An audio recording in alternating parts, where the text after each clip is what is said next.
നമസ്കാരം. ഞാൻ ശരവൺ മഹേശ്വർ. ഇന്ന് എനിക്കൊരു അതിഥിയുണ്ട്. ധാരാളം ഗാനങ്ങൾ പാടിയ ആൽബങ്ങളിലും അല്ലാതെയും ഡിവോഷണൽ സോങ്സും നിരവധി ഏകദേശം 200-ഓളം ഗാനങ്ങൾ പാടുകയും സ്റ്റേജ് പ്രോഗ്രാമുകളിൽ പങ്കെടുക്കുകയും ഒക്കെ ചെയ്ത ഒരു നല്ല ഗായകൻ ഷാജു കുഞ്ഞാറമ്മൂട്.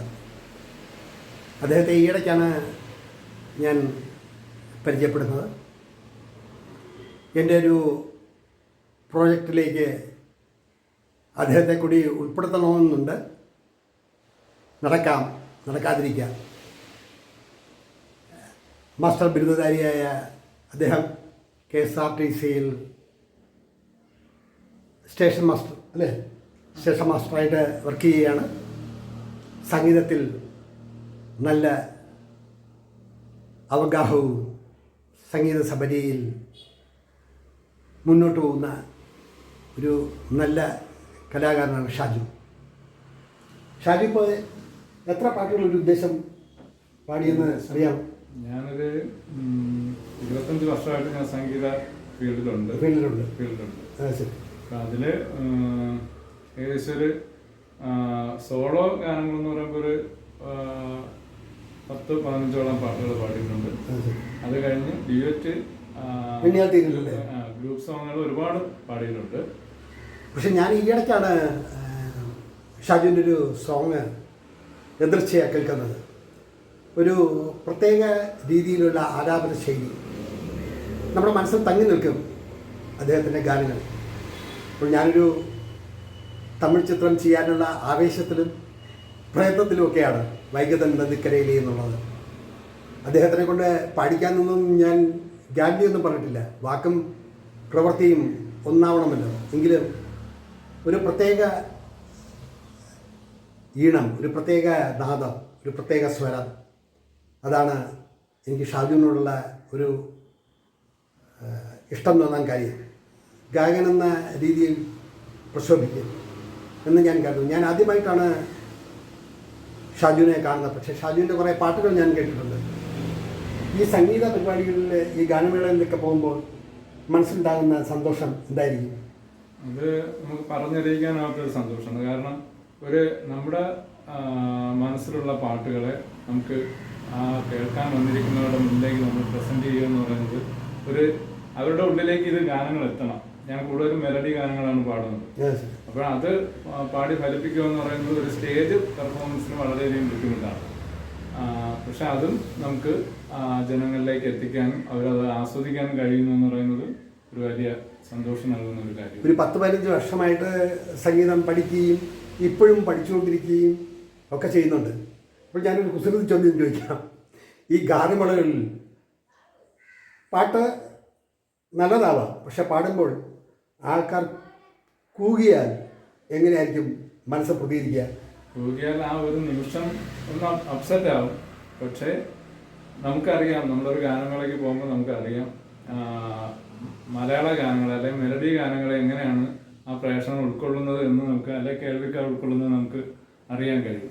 അവർ വളരെ കൂടിപ്പോയാൽ ഇപ്പോഴത്തെ ഒരവസ്ഥയിൽ ഒരു 4-5 പാട്ട് മാത്രമേ അവർക്ക് മെലഡി ആയിട്ടുള്ള പാട്ടുകൾ ഉൾക്കൊള്ളാം. ബാക്കി ഫാസ്റ്റ് സോങ്ങുകളാണ് ജനങ്ങൾ ഉൾക്കൊള്ളുന്നത്. അപ്പോൾ നമ്മൾ മെലഡി പാടുമ്പോൾ ചിലർ നമുക്ക് കയ്യടി നമുക്ക് തരുന്നുണ്ട്. കാരണം അത് മെലഡി ഇഷ്ടപ്പെടുന്ന കുറേ പേര് ഉണ്ടാവും.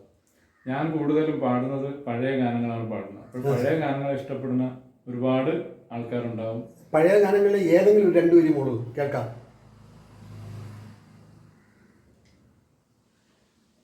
പ്രാണസഖി ഞാൻ വെറുമൊരു പാമരന പാട്ടുകാരൻ ഗാനലോക വീഥികളിൽ വേണുതുമാട്ടിടയൻ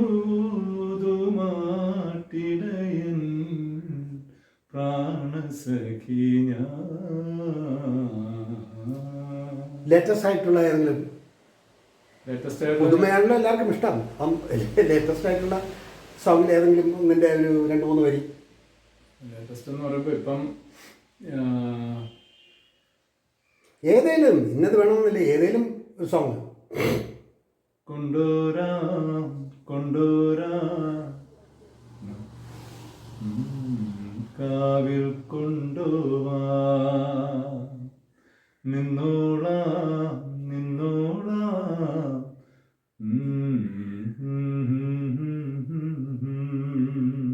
ജീവിതത്തിൽ ഏറ്റവും മലയാള സിനിമാ ഗാനങ്ങളിൽ ഷാജുവിന് ഏറ്റവും ഇഷ്ടപ്പെട്ട ഒരു ഗാനം പറയും.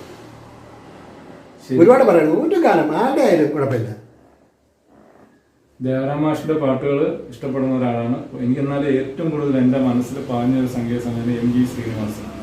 അദ്ദേഹത്തിന്റെ ഏകദേശമൊക്കെ ഉള്ള പാട്ടുകൾ ഞാൻ പഠിക്കാനും ഒക്കെ ആഗ്രഹിക്കുന്ന ഒരാളാണ്. പക്ഷെ വളരെ പ്രയാസകരമാണ് അദ്ദേഹത്തിന്റെ പാട്ടുകൾ പഠിച്ച് പാടുക എന്ന് പറയുന്നത്. ഏതെങ്കിലും ഒരു പാട്ട്, ഇഷ്ടപ്പെട്ട ഒരു പാട്ട് എൻ്റെ രണ്ടുപേരും പാടും. ചൈത്രം ചായം ചാലിച്ചു ചൈത്രം ചായം ചാലിച്ചു നിന്റെ ചിത്രം വരയ്ക്കുന്നു ചാരു ചിത്രം വരയ്ക്കുന്നു ചൈത്രം ചായം ചാലിച്ചു നിന്റെ ചിത്രം വരയ്ക്കുന്നു.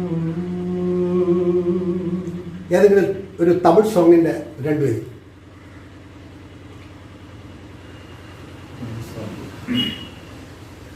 ഏതെങ്കിലും ഇഷ്ടമുള്ള ഏതെങ്കിലും രണ്ടുപേരും പാടും. കുലപ്പുടിത്ത് കൂണ്ടിലടച്ച് കൂവ சொல்லுகிற உலகம் மயிலப்புடிச்சு கால ஓடச்சு ஆட சொல்லுகிற உலகம் அது எப்படி பாடுமையா அது எப்படி ஆடுமையா ஓ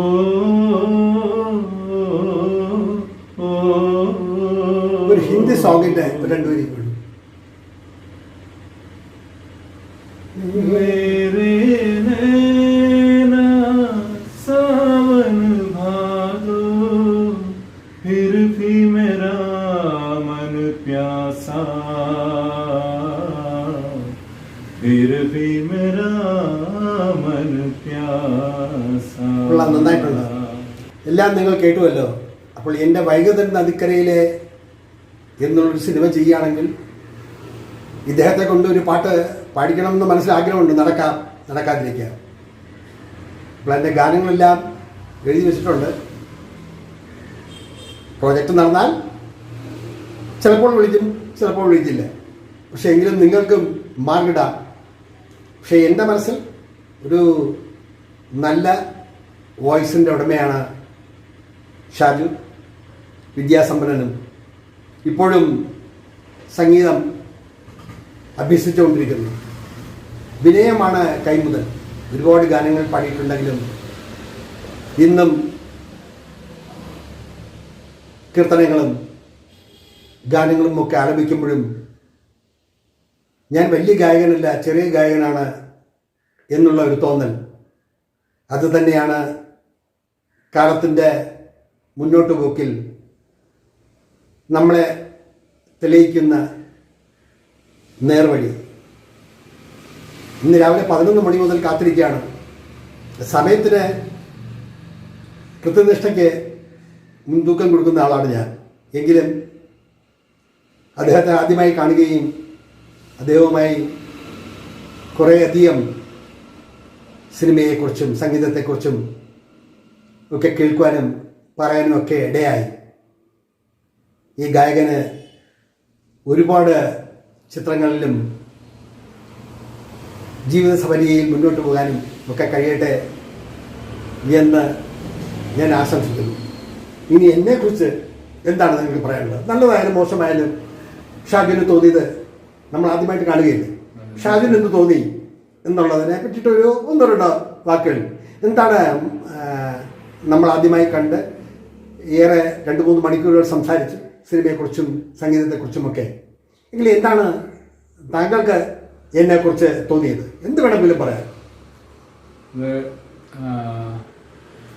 ഞാൻ ചേട്ടനോട് പരിചയപ്പെടുന്നത് ഫേസ്ബുക്ക് വഴിയാണ്. ഞങ്ങൾ ഇപ്പോൾ ഈ കഴിഞ്ഞ 1 മാസമായിട്ടാണ് ഞങ്ങൾ പരിചയപ്പെട്ടത്. ആ പരിചയപ്പെട്ട അന്ന് മുതൽ തന്നെ അദ്ദേഹം ചെയ്ത വർക്കുകളെ കുറിച്ച് എന്നോട് കുറച്ച് നേരം സംസാരിച്ചു. എനിക്ക് ഫോൺ നമ്പർ തന്നിട്ട് അപ്പോഴേ എൻ്റെ പ്രൊഫൈൽ നോക്കിയപ്പോൾ ഞാൻ പാട്ടുകാരനാണ് എന്നുള്ളതൊക്കെ കണ്ടിട്ട് ചേട്ടൻ എനിക്ക് നമ്പർ തന്നു. ഞാൻ എന്നിടയ്ക്ക് ഒരു ദിവസം ഞങ്ങൾ വിളിച്ചു, സംസാരിച്ചതിൻ്റെ അടിസ്ഥാനത്തിൽ എനിക്ക് മനസ്സിലായി ചേട്ടൻ ഞാൻ വിചാരിക്കുന്ന ആളാണ്. ഞാൻ ആദ്യം ശരിക്കും സാധാരണ ഒരു എഴുത്തുകാരൻ അല്ലെങ്കിൽ പ്രൊഫൈൽ നോക്കിയപ്പോൾ എഴുത്തുകാരൻ അങ്ങനെ കാര്യങ്ങളൊക്കെ കണ്ടു. പക്ഷെ നമുക്ക് അത്ര ഒരു ലെവലിൽ മാത്രമേ ഞാൻ അദ്ദേഹത്തെ കണ്ടിരുന്നുള്ളൂ. പക്ഷെ പിന്നീട് പരിചയപ്പെട്ട് അദ്ദേഹത്തിന്റെ കൂടുതൽ കാര്യങ്ങൾ അറിഞ്ഞപ്പോൾ എനിക്ക് മനസ്സിലായി ഞാൻ ഒരു ലോകപ്രശസ്തനായ ഒരാളുടെ അടുത്താണ് ഞാൻ ഇരിക്കുന്നത് എന്നുള്ള ഒരു തോന്നലാണ് എനിക്ക്. അദ്ദേഹമായിട്ടാണ് ഞാൻ സംസാരിക്കുന്നത് എന്നുള്ള ഒരു കാര്യം എനിക്ക് മനസ്സിലായി. അദ്ദേഹമായിട്ട് പരിചയപ്പെടാൻ കഴിഞ്ഞത് തന്നെ ഞാൻ ഏറ്റവും വലിയൊരു ഭാഗ്യമായിട്ടും ഞാൻ കരുതുന്നു. അദ്ദേഹത്തിന്റെ ഒരുപാട് ഏകദേശം 200ഓളം എപ്പിസോഡ് അദ്ദേഹം കൃഷ്ണശിലയ എന്ന് പറയുന്ന ഒരു യൂട്യൂബ് ചാനലിലൂടെ അദ്ദേഹം പ്രസിദ്ധീകരിച്ചു.